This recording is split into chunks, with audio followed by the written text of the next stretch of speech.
Rahul Mamkootathil Palakkad MLA ഉപതെരഞ്ഞെടുപ്പിൽ ജയിച്ച് സത്യപ്രതിജ്ഞ ചെയ്തിട്ട് ഇന്ന് ഒരു വർഷം തികയാണ്. 2024 ഡിസംബർ 4-ാം തീയതി ആയിരുന്നു അദ്ദേഹം MLA ആയിട്ട് സത്യപ്രതിജ്ഞ ചെയ്തത്. അപ്പോൾ ആ ദിവസം തന്നെ അദ്ദേഹത്തിൻ്റെ ജീവിതത്തിൽ ഏറ്റവും വലിയ തിരിച്ചടി ഉണ്ടായ രണ്ട് സംഭവങ്ങളാണ് ഇന്നുണ്ടായത്.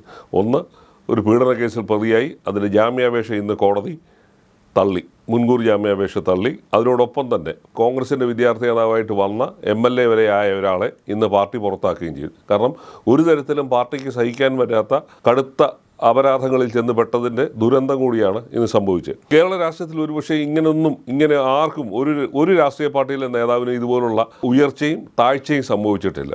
അത് രാഹുൽ മാങ്കൂട്ടത്തിലെ മാത്രം സ്വന്തമായിട്ടുള്ള റെക്കോർഡായിട്ട് ചരിത്രം രേഖപ്പെടുത്തുമെന്നുള്ള കാര്യത്തിൽ തർക്കം വേണ്ട. വളരെ ചെറിയ പ്രായത്തിൽ 35-ാമത്തെ വയസ്സിൽ കേരളത്തിലെ നിയമസഭയിലെ അംഗമായി വരാനുള്ള ചാൻസ് കിട്ടുന്നു. യൂത്ത് കോൺഗ്രസ് പ്രസിഡന്റ് ആവുന്നു.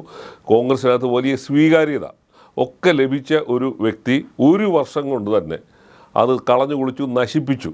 ഈ പാർട്ടിക്ക് വരുത്താൻ പറ്റുന്ന ഏറ്റവും വലിയ ഡാമേജ് വരെ വരുത്തിയിട്ടാണ് ആ ചെറുപ്പക്കാരൻ ഇന്ന് പാർട്ടിയിൽ നിന്ന് പുറത്താക്കിയിരിക്കുന്നത്. പുറത്താക്കാതിരിക്കാനൊക്കെ ഒരുപാട് കളികളൊക്കെ നടന്നെങ്കിലും നിവർത്തികെട്ട് പാർട്ടി നാണം കെട്ട് പടുകുഴിയിലേക്ക് അവസാന നിമിഷം ഈ ഒരു ഗതികേടിൻ്റെ അവസ്ഥയിലാണ് കോൺഗ്രസിന് പോലും ഒരു തീരുമാനം. കാരണം അന്തരീക്ഷത്തിൽ ഈ കഥകളൊക്കെ കേട്ട സമയത്ത് തന്നെ ഇത് വരാനിരിക്കുന്ന വലിയ അപകടകരമായ സ്ഥിതി സൃഷ്ടിക്കുമെന്നുള്ളൊരു അവസ്ഥ മനസ്സിലാക്കിയിട്ടാണ് അവർ ഇയാളെ പാർട്ടിയുടെ പ്രാഥമിക അംഗത്തിൽ നിന്നും പാർലമെൻ്ററി പാർട്ടിയിൽ നിന്നും പുറത്താക്കിയത്.